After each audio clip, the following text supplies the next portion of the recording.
In the past 2 years, Indiana lawmakers have passed 2 new laws to help prevent surprise medical bills.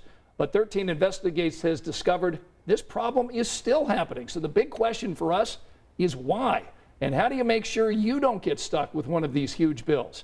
Our consumer reporter Allison Gormley and investigative reporter Bob Siegel are teaming up tonight to tackle this important issue, and they join me with some answers. So Allison, how do these surprise bills happen? So you go for a procedure that you think is in network. You've made the calls, you think you've done everything right, only to get a bill a couple weeks later and find out that some portion was actually out of network. Bob, Indiana was supposed to have stopped this from happening, right?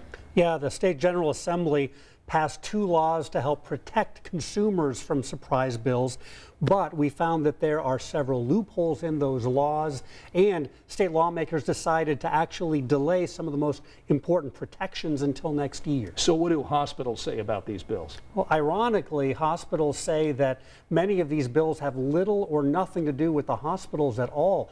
They say that these are disputes that happen between private doctors and insurance companies, with hospitals and patients getting stuck in the middle. So, Scott, the State Hospital Association says they really want this problem to be fixed just as much as consumers do. So, Allison, how can patients make sure that this does not happen to them? It comes down to asking the right questions and really just reducing the chances of it happening in the first place. So we'll go over those questions and your rights tonight in 11.